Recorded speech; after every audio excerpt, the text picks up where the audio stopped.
என்னது பிள்ளைகளே, இன்றைக்கும் இயேசுவார் ஊழியத்திலிருந்து வருகிற தீர்க்க தரிசன சத்தத்தை, வார்த்தைகளை, வசனங்களை கேட்பதற்காக வந்திருப்பீங்கன்னு நினைக்கிறேன். கற்ற கிருபை சூழ்ந்து கொள்ளத்தக்கதாக, கற்ற மகிமையான வார்த்தை வசனங்கள் உங்கள் காதுகளில் துணிக்கத்தக்கதாக என் மூலம் கற்றல் பேசுவாராக. அசுத்த உதலுள்ள மனுஷனோட உதலை தொட்டு பரிசுத்த ஆவியான மகிமையான வார்த்தை வர பண்ணுவது போல உங்களுக்கு தேவையான வார்த்தை வசனத்தை இந்த உதட்டிலிருந்து உருவாக பண்ணி ஆறுதல் படும்படிக்கு புதிய சத்தியத்தை கர்த்தர் வெளிப்படுத்தி தருவாராக. தாகமுள்ள ஆத்மாவை தாகத்தை தீர்க்கிறவர், தாகத்தோடு வந்திருக்கிற உனக்கு இந்த ஊழியக்காரருடைய பிரசங்கம் எனக்கு முக்கியமாய் உதவும் என்று காத்திருக்கிற உனக்கு கர்த்தர் அற்புதகரமாய் நடத்தும்படி கற்றுக்கிறியை செய்ய போகிறார். இந்த ஊழியக்காரர் எப்படிப்பட்டவரோ என்று சொல்லி கேட்டேன் என்று சொல்லி இன்றைக்கு செய்திக்கு முன்பாய் காத்திருக்கிற உன்னை கர்த்தர் அழைக்கிறார். ரைட் நோ வாங்க மேம்பாலத்தில் பார்க்கலாம் தேவ ஊழியக்காரரை. வாங்க மேம்பாலத்தில் பார்க்கலாம் தேவனுடைய ஊழியக்காரரை. சுகமாக்க வேண்டுமா, சுகம் பெற்றுக்கொள்ள வேண்டுமா, வாங்க மேம்பாலத்துக்கு. ரைட் நோ விளம்பரம் அல்ல, அழைப்பு. எப்படிப்பட்ட வியாதியானாலும் வாங்க, சபைக்கு விடுதலை பெற்று போங்க. ஈஸ்வர நாமத்தில் உங்களுக்கு வரவு அழைப்பை கொடுக்கிறேன். கர்த்தருக்கு இயேசுவா. ஆமென். பாருங்க, நேற்று தினத்தில் உங்களுக்கு சொன்னேன். ஆமென்.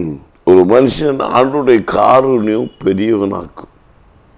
ஆமென்.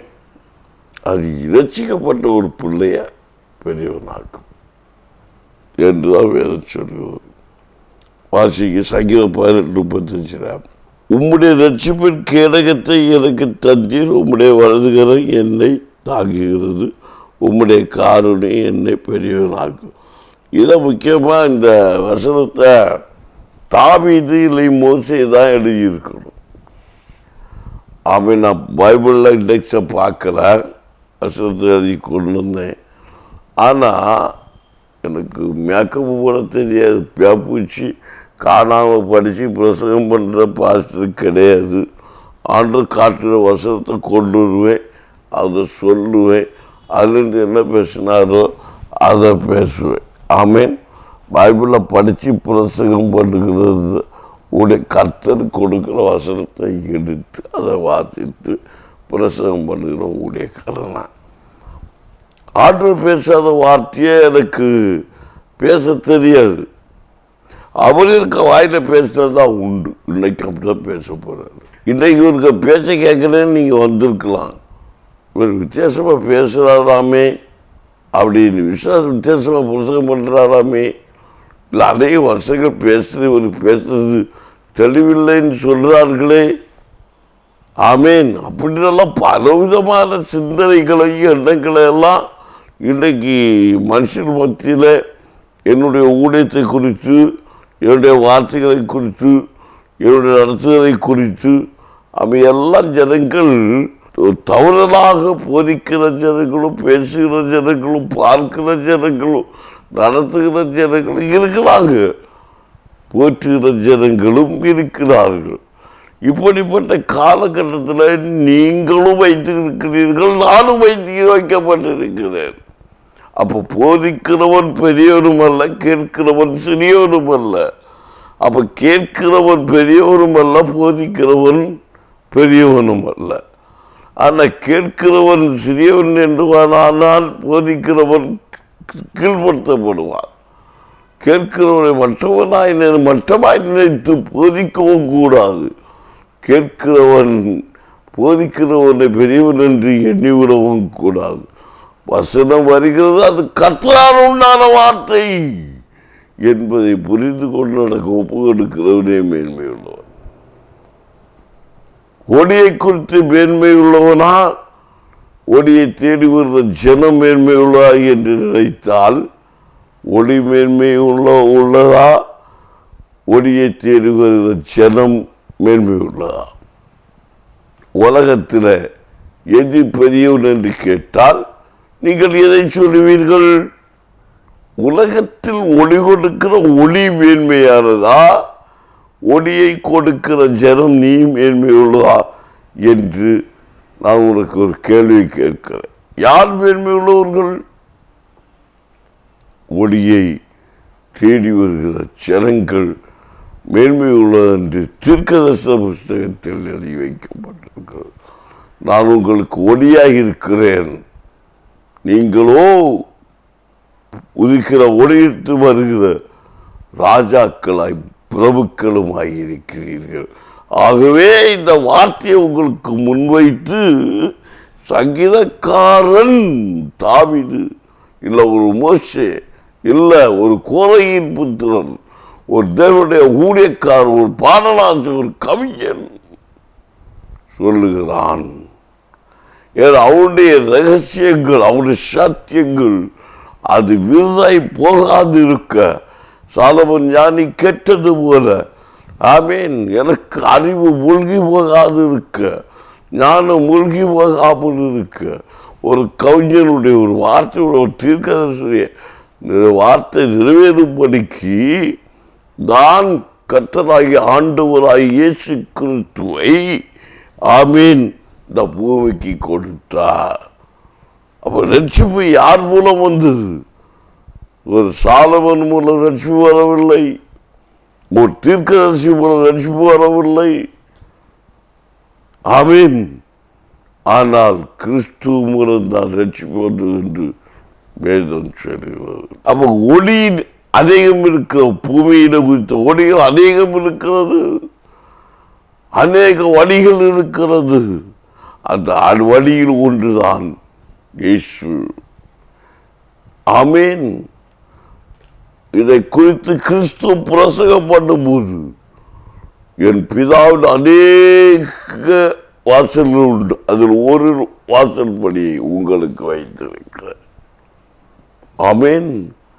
பிதா அநேக உடைக்காரர்களை வைத்திருக்கிறார், அநேக தீர்க்கதரிசனை உருவாக்கி வைத்திருக்கிறார், அநேக மேன்மை உள்ள உடைக்காரர்களை எல்லாம் உருவாக்கி வைத்து தேசத்தின் ஜனத்துக்காக, ரட்சிப்புக்காக, குடிகாலத்திற்காக திறப்புல இருக்கிற மகிமையின் கனப்படுத்தின பிள்ளைகளை, தேசத்தில் அநேக ஆத்மீகவாதிகளை கர்த்தர் உலகத்துக்கு ஒப்பு கொடுத்திருக்கிறார்.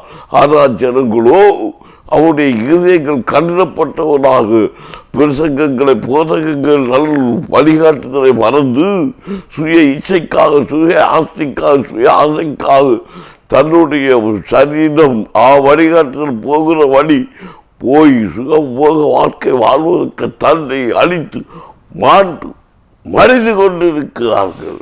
இதன் ரட்சிப்பு அடைய வேண்டும் என்று கர்த்தராகிய ஆண்டவருடைய காரியம் கிருபை நிமித்தம் கிறிஸ்துவை உடன்படிக்கையாய் கொண்டது என்று வேத வசனம் நமக்கு போதிக்கிறது. யார் பெரியவன் இந்த உலகத்தில்? ஆமீன். கிறிஸ்துவை சொந்த ரட்சகராய் ஏற்றுக்கொண்ட மனுஷன் பெரியவன். கிறிஸ்துவை வழிகாட்டியாய் கொண்ட மனுஷி பெரியவன். பரிசுத்த அபிஷேகத்தை பெற்றுக்கொண்ட மனுஷன் பெரியவன். பரிசுத்த அபிஷேகத்தை பெற்றுக்கொண்ட ஒரு மனுஷி பெரியவள். யாப்பா, கிறிஸ்துவன்ட்டு தான் பரிசுத்தாவி இருக்கா? பிரயாதி மக்கள்கிட்ட பரிசுத்தாவி இல்லையா? கேள்வி வந்து எழுப்பிக் கொண்டு நிற்கிறது. எச்சரிக்கையாக இருந்து கொள். முந்தினோர் பிந்தினோர் ஆவார்கள், பிந்தினோர் முந்தினோர் ஆவார்கள். கொட்டடிச்சோம், நான் தாளம் போடுறது, ஆடுறது, எல்லாரும் இப்போ ஆடுறாங்க. நீ ஆடுற. எச்சரிக்கையாயிரு. பரிசுத்தாவின் அபிஷேகம் என்றால் என்ன? கனி கொடுக்கிற அனுபவம். தேவனுடைய ஆவி என்றால் என்ன? அன்பு. அன்புதான் எல்லாம். அன்பு இல்லாமல் ஒன்றுமே இல்லை. அன்பு தெய்வம், அன்புதான் கிறிஸ்து, அன்புதான் விசுவாசம். அன்பு தான் விசுவாசம் இருக்கும். அன்பு இருந்தால் விசுவாசம் இருந்தால் ஆவி இருக்கு. ஆவியை பார்க்க முடியுமா? விசுவாசத்தை காண்பார் உண்டோ? வசனம் சேர்ந்த பைபிள். விசுவாசின் தகப்பன் யார்? எப்படி விசுவாசத்தை காண்பான்? அவன் விசுவாசத்தினாலே அவன் ஜெயித்தான். அவன் தான் ஆபிரகாம், விசுவாசின் தகப்பன் எனப்பட்டவன். எப்படி எனப்பட்டான்? தன்னுடைய பிள்ளை மூலமாக தான் அதை நிரூபிக்க முடிந்தது. எப்படி சொல்லுங்க பார்ப்போம். ஆமேன். விசுவாச வார்த்தை தன் பிள்ளையிடத்துல முதல்ல அவன் சொன்னான். நீங்க உங்க பிள்ளையிடத்துல விசுவாச வார்த்தை சொல்லி வளர்க்குறீங்களா? இல்லை.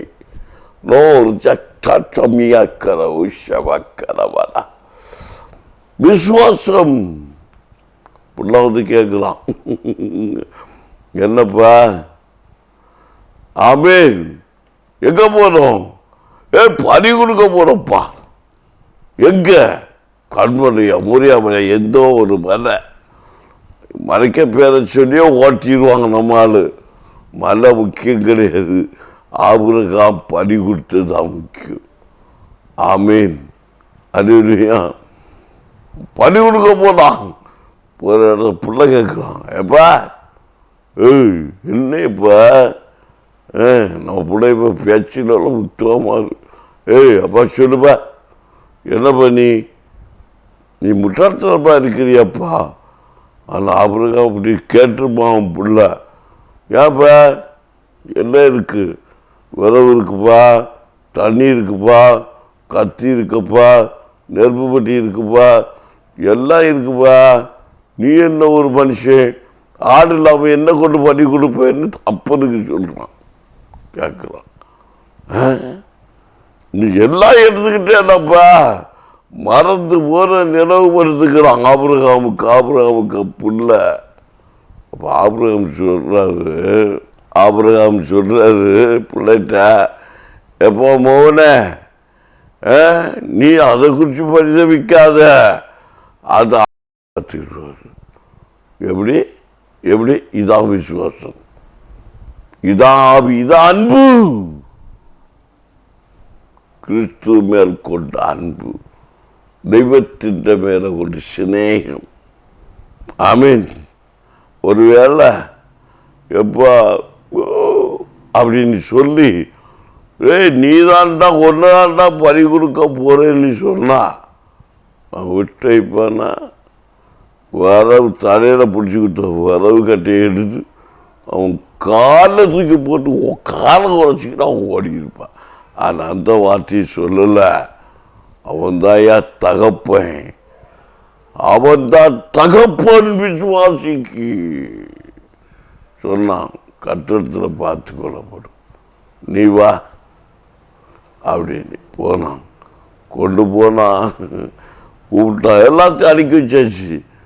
பறி கொடுக்க நேரம் வந்துச்சு, படுக்க வச்சான். ஆமீன். கத்தியை எடுத்தான். ஏக சுதன் என்று பார்க்காம, என்ன பொத்த பிள்ளைதான்னு பார்க்காம. ஆமீன். கத்தியை கொடுத்து ஆண்டவர் பறி கொடுக்க துணிஞ்ச போது, ஆபிரகாமே பிள்ளையாண்டான் மேல் கை போடாதே, அவன் என்னுடைய பிள்ளை என்று தடுத்து நிறுத்தி அவனை ரட்சிப்புக்குள்ளாக கொண்டு வந்து தன் தகப்பனுடைய கையிலிருந்து ரட்சிப்பது எடுத்து வாக்கு தத்தத்தை நிறைவேறும்படிக்கு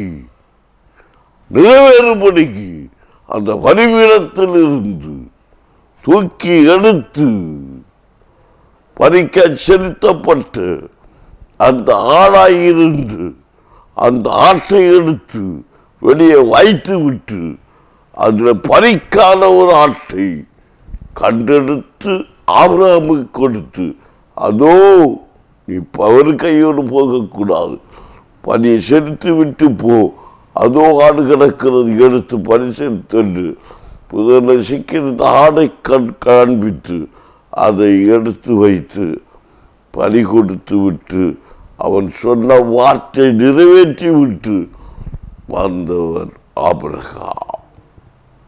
என்றால் வாக்கு தத்துவம் பெரும்படிக்கு அங்கு ஒரு வாக்குத்தம் நிறைவேறிற்று. அதே வேளையில் ஆபிரகாமுக்கு கொடுத்த வாக்குத்தம் அன்று நிறைவேற்றப்பட்டது. உன் சந்ததி கலக்கிற மனதை போல் ஈசாக்கை கட்ட பணிக்கு பெருக பண்ணி அவனை ஈசாக்கு ரட்சிப்பு அப்பதான் வந்துருச்சு.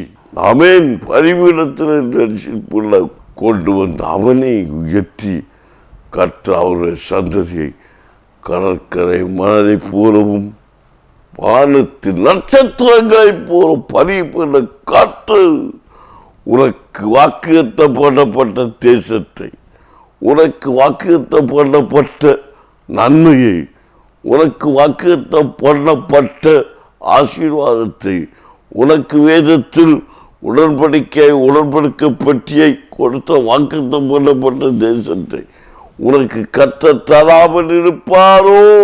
ஐத்தான் உன்னை பார்த்து கர்த்தர் கேட்கிறார். அந்த இயேசுதான் மெய்யான தெய்வம். அதுதான் சங்கீதக்காரன் 48 அதிகாரம் 1 வசனத்தில் கர்த்தர் பெரியவர், அவர் தேவனுடைய நகரத்திலும் தமிழ் பரிசுத்த பர்வத்திலும் மிகவும் துதிக்கப்படத்தக்கவர்.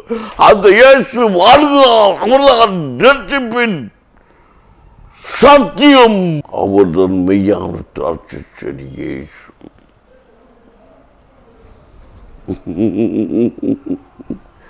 அந்த இயேசுதான் நமக்கு தெய்வம். அந்த இயேசுவை சொந்த ரட்சகராய் ஏற்றுக்கொண்ட என் ஜனம் பாக்கியம் உள்ளது. இஸ்ரவேலே பயப்படாதே, நானே உன் தேவன். இஸ்ரவேலே பயப்படாதே, நானே உன் தேவன். ஆமென். அல்லேலூயா. இயேசு உன்னை பார்த்து சொல்லுகிறார், ரட்சிக்கப்பட்ட தெய்வ பிள்ளையே, என்னுடைய சரீரத்தையும் இரத்தத்தையும் பானமும் பண்ணுகிற என் ஜனமே, என்னுடைய ஜீவனையை நீ கொண்டிருக்கிறபடியா, என்னுடைய சாயலை உனக்குள்ள இருக்கிறபடியா, என்னுடைய வஸ்திரத்தையே நான் உனக்கு கொடுத்திருக்கிறபடியா, என்னுடைய இரத்தம் முழுவதும் உனக்காய் கொடுத்திருக்கிறபடியா, என்னுடைய ஆடை அலங்காரங்கள் ஜோடிப்புகள் உனக்கே நான் கொடுத்திருக்கிறபடியா, என்னுடைய முகத்தின் மேனிகளை உனக்கு நான் கொடுத்திருக்கிறபடியா, நீ ஆசீர்வதிக்கப்பட்டவன், நீ ரட்சிக்கப்பட்டவன், உன் இதயத்தை எனக்கு கொடுக்க மாட்டாயா என்றால் கர்த்தர் சொல்லுகிறதை கர்த்தர் வெளிப்படுத்துகிறார். சங்கீதக்காரர் 18:30 சொல்லப்பட்ட வார்த்தையின்படி உம்முடைய ரட்சிப்பின் கேடகத்தையும் எனக்கு தந்தி, உம்முடைய வலதுகரம் என்னை தன்னை தாங்கு, உம்முடைய காருண்யம் என்னை பெருவியவன் ஆக்கும். சங்கீதம் 48:1 சொல்லப்பட்ட வார்த்தை, கர்த்தர் பெரியவர், அவர் தேவனுடைய நகரத்திலும் அவர் பரிசுத்த பருவத்தில் மிகவும் துதிக்கப்படத்தக்க சொன்ன வார்த்தை. அல்லேலூயா, அல்லேலூயா, ஆமென். இயேசுதான் அந்த பெரியவர், இயேசுதான் ரட்சகர். இயேசு இல்லாமல் ஒன்றுமே இல்லை என்று வேதம் தெரியும். கர்த்தர் பெரியவர். ஆபிரகாமுக்கு மலை மேல அவர் ரட்சகர் என்பதை காண்பித்தார். அந்த ரட்சிக்கேடகம் இது.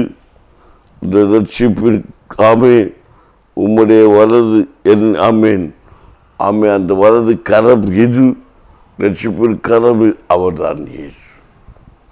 இயேசுவை நமக்கு கொடுத்து தாவீதின் கூடாரத்தை, தாவீது நகரத்தை, தாவீதின் வீட்டை கட்டி எழுப்பி அந்த தாவீதுடைய ஆமேன் அந்த தாவீதுடைய அதே சந்ததியோர் வேற எலும்ப பண்ணி ரட்சிப்பை கட்டளையிட்டார். ஆமே, அந்த ரட்சிப்பு கிறிஸ்துவை விசுவாசிக்கிற ரட்சிக்கப்படுவான் என்று சொன்ன வார்த்தையை முன்வைத்து தேவப்படி யார் பெரியவன்? கிறிஸ்துவை சொந்த ரட்சிகராய் யார் நிறைவேற்றிக் கொண்டானோ, பரிசுத்த அபிஷேகத்தை யார் பெற்றுக்கொண்டார்களோ, கிறிஸ்துடைய அன்பு எவ்விடத்தில் வெளிப்படுகிறதோ அவனே பிதா, குமாரன், பரிசுத்த ஆவி நாமத்தினாலே ரட்சிக்கப்பட்டவன், விடுதலை பெற்றவன், கர்த்தருடைய சமூகத்தில் பார்த்து கொள்ளப்பட்டவன். அவனே விசுவாசி. கிறிஸ்துடைய அன்பு சகலவற்றை தாங்கும், சகலவற்றை காக்கும். அன்பே வடிவான இயேசு கிறிஸ்து அன்பாகவே இருக்கிறார். அவர் அன்பாகவே வாழ்கிறார். அன்பே சிநேகம், அன்பே வாழ்க்கை, அன்பே வழிகாட்டுதல், அன்பே எல்லாம் என்று சொல்லி அன்புக்கு இருமாப்பில்லை, பிரிவினை இல்லை. அன்புக்கு மார்க்க பேதம் இல்லை. அன்பை வழிகாற்றி சகலம் தாங்கும் என்று சொல்லப்படும். அந்த அன்புக்கு இலக்கணம் உலகத்தில் வாழ்ந்த மனுஷர்களுக்குள், உலகத்தில் வாழ்ந்த தெய்வங்களுக்குள் எல்லாம் இயேசுவே அந்த அன்புள்ள வாழ்ந்து காட்டியிருக்கிறார். அந்த அன்பு இயேசுதான் மெய்யான தெய்வம் என்ப அன்பின் வழிகாட்டுதலும்படி நம் இந்த உலகத்தில் தேசத்தில் இயேசுடைய வழி நடந்து இறுக்கமான வாசல் வழி உட்பிரவேசித்து பரவராஜ்யத்தில் பெரியவனாய் இருக்கும்படிக்கு ஒரு சிறு குழந்தையை போல தன்னை தாழ்த்தி கர்த்தருடைய பாதத்தில் ஒப்பு கொடுக்கும்போது ரசிக்கப்பட்ட பிள்ளையாக மாறி கர்த்தர் மகத்துவத்தை வெளிப்படுத்தப்படும் என்பதை இந்த வேதமும் வசனங்களும் சிஸ்டாங்களும் நமக்கு தெளிவுபடுத்துகிறது. அன்பு, விசுவாசம், பரிசுத்த ஆவி, மூன்றும் பிதா, குமாரன், பரிசுத்த ஆவி நாமம். இயேசுவே அந்த நாமம், இயேசுதான் அந்த பெயர் என்பதை சொல்லி யார் பரராஜ்ய பெரியவனா? இயேசு கொண்ட சொந்த ரட்சகராய் கொண்ட ஜனம் பெரியவன் என்று சொல்லி நான் ஜெபிக்கிறேன். ஜெபிப்போமா? அவரை பின்பற்றுவோம். அவருடைய ராஜ்யத்தை கட்டியெழுப்ப முற்படுவோம். கர்த்தர்களை ஆசீர்வதிப்பாராக. ஆமென். ஜெபிப்போம். நன்றி பரலோகத்தகப்பனே, அந்த நாமத்தினாலே நாங்கள் உம்முடைய பாதத்தின் ஜனத்துக்காக நான் நினைக்கிறேன். பரிசுத்த ஆவியின் ஆளுகை செய்வீர். இயேசுவின் நாமத்தில் பெறப்பட்டு கர்த்தர் அபிஷேகம் இறங்கட்டும். அபிஷேகத்தை காத்திருக்கிற பிள்ளைகள் உண்டு, ஜபத்துக்காய் காத்திருக்கிற பிள்ளைகள் உண்டு. இன்றைக்கு அபிஷேகத்தை பெற்றுக்கொள்ள வேண்டும் என்றார். கனிவோடு கர்த்தருடைய பாதத்தில் ஒப்புக்கொண்டு கிருபையில காத்திரு. கர்த்தருடைய மகிமை வெளிப்படும்படி கர்த்தர் கிரியை செய்ய போகிறார்.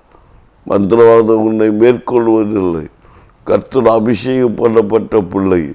ஒரு மனுஷனுடைய சூழ்ச்சி ஜெயிக்க முடியாது, மந்திரவாதம் ஜெயிக்க முடியாது, பில்லிசூனியம் ஜெயிக்க முடியாது. எல்லாம் கண்களை மூடி ஜெபி, ஆவியில நிரம்பு. பரிசுத்த ஆவியின் அபிஷேகம் பண்ணப்பட்ட பிள்ளை, கிறிஸ்துடைய அன்பினாலே இறக்கச்சை பெற்றுக்கொள்ளப்பட்ட பிள்ளையை எந்த கிரியைகளும் ஜெயிக்க முடியாது. அவருடைய காருண்யம் சூழ்ந்து கொண்டிருக்கிறது. அன்பின் காருண்யம் சூழ்ந்து கொண்டு இருக்கும்போது இயேசுவின் நாமத்தில் எந்த வியாதியும், பிரஷரு, சுகரு, அட்டக்கு, அடப்பு, எந்த கிரியும் மேற்கொள்ள முடியாது. தீர்க்க ஆயத்து உனக்கு உண்டு, தீர்க்க ஆயத்து உனக்கு உண்டு. தெய்வ பிள்ளையே, வாலிபன் இடறி விழுவான். சியாமேன். முதியவர்களுக்கோ காட்டா மிருகத்துக்கு ஒத்த பலன் உண்டாயிருக்கும். உன்னுடைய அனுபவத்தில், உன்னுடைய நரம்பு வலிமையில், உன்னுடைய தசையின் நாறுகளில் கர்த்தருடைய அபிஷேகம் இறங்கி வரும்போது காட்டா மிருகத்துக்கு ஒத்த பலன் உனக்கு உண்டு. அப்படி ஆனால் முதிர் வயதின் பலவீனங்கள் உன்னை மேற்கொள்வதில்லை, உன்னை சேதப்படுத்துவதில்லை. தீர்க்காய்ச்சூடு பெற்றவளாக நான் வயது சென்றவளாக இருக்கிறேன். என்னை விளவிடம் பற்றி கொண்டது நான் மறுத்து விடுவேனோ? நீ கவலைப்பட வேண்டாம். நான் பிடியளவாய் ஆக்கப்பட்டு விடுவேனோ? என்னை யார் கவனிப்பார் என்று சொல்லி நீ பாரப்பட வேண்டாம். இயேசு உனக்கு உண்டு. கர்த்தருடைய அபிஷேகம் உனக்குள்ள உண்டெങ്കിൽ, கர்த்தருடைய ஆவி உனக்குள்ள உண்டெങ്കിൽ எல்லாவற்றையும் விடுதலை கொடுத்து தேவனுடைய ராஜ்யத்தின் வருகையின் போது யாருக்கு பாரம் உள்ளவனாக அல்ல, பாரம் உள்ளவனாக இல்லை, கர்த்தருடைய எடுத்துக்கொள்ளுவார், கர்த்தருடைய எடுத்துக்கொள்ளுவார். நீதிமான் எடுத்துக்கொள்ளப்படுகிறான். யாரும் இதை அறிவது இல்லை, அறிவது இல்லை. நீ நீதிமானாய் இருக்கிறாய், வயது சென்றவனாய் இருக்கிறாய், வயது உள்ளவனாய் இருக்கிறாய். கர்த்தர் உனக்கு கொடுத்த வாக்கியத்தின்படி, வார்த்தையின்படி உனக்கு பலனுண்டு. எழும்பி நட. படுக்கையில் இருப்பதற்காக ஒரு அபிஷேகம் பண்ணப்பட்ட பிள்ளை நினைக்கக்கூடாது. எழும்பி நட. கர்த்தருடைய பலன், கர்த்தருடைய பலன், காட்டா மிருகத்துவ பலன் உனக்குள்ளே, உனக்குள்ளே. மருந்து மாத்திரைகள் அல்ல கர்த்தருடைய ரட்சிப்பு, மருந்து மாத்திரைகள் அல்ல விடுதலை, கர்த்தருடைய மருந்து மாத்திரைகள் அல்ல கர்த்தருடைய காரியனும். விசுவாசத்தினாலே கர்த்தருடைய காரணியம் உன்னை சூழ்ந்து கொள்கிறது, உன்னை சூழ்ந்து கொள்கிறது. இப்போதே பலப்படு, இப்போதே பலப்படு, இப்போதே திடப்படு, இப்போதே ஒரு ரைட் நோ அபிஷேக நதி ஒழுகிக் கொண்டு இருக்கிறது. அபிஷேக நதி பாய்ந்து வந்து கொண்டு இருக்கிறது. பரலோக நதி, பரலோக அக்கினி இறங்கி கொண்டு இருக்கிறது. துதிக்கிற பிள்ளைகளிடத்தில், ஜபிக்கிற பிள்ளைகளிடத்தில் பரவசம் இறங்கி கொண்டிருக்கிறது. பரவ தகப்பனுடைய மகிமையான வல்லமை, மகிமையான ஆசீர்வாதம், பரலோக நதியுடைய வல்லமை, பரலோக ஆசீர்வாதம் பூத்து கொடுக்க செய்கிறது, கனி கொடுக்க செய்கிறது, கனி கொடுக்க செய்கிறது. நல்ல ஒரு தோட்டமாக குடும்ப ஜீவிதத்தை நடத்தும்படிக்கு பரலோக தகப்பன் திருமணம் பற்றி இருக்கிறார். உன் இல்லத்தை பரலோக ராஜ்யமாக கர்த்தர் மாற்றுகிறார். Right now, right now, right now. பெற்றுக்கொள், பெற்றுக்கொள், பெற்றுக்கொள், பெற்றுக்கொள். அபிஷேகத்தை பெற்றுக்கொள். இழந்து போன அபிஷேகத்தை இயேசுவின் நாமத்தில் இப்போது, இப்போது விடுதலை, விடுதலை, ரட்சிப்பு, ரட்சிப்பு. தேசத்திற்கு அழிவிலிருந்து ரட்சிப்பு உண்டாகும்படிக்கு கர்த்தர் கிரியை செய்கிறபடியா நன்றி. இயேசு நாமத்தில் வேலைப்படுத்தும், ஆசீர்வதிக்கப்படுத்தும் நல்ல பிதாவே. ஆமென், ஆமென். எனது பிள்ளைகளே, இன்றைய தினத்திலும் இந்த யார் பெறுவர் நிகழ்ச்சி முடிவடைகிறது. அடுத்து ரட்சிப்பு, கண்மலையாக கிறிஸ்துவை குறித்து, அந்த ரட்சிப்பு எப்படி பெற்றுக்கொள்ள என்பதை குறித்து, ரட்சிப்பு எப்படி வருகிறது என்பதை குறித்து கர்த்தர் என்னென்ன பேச போகிறாரோ வர நாட்கள் என்று கேட்போம். கர்த்தர் கிரியை செய்வாராக. ஆமென்.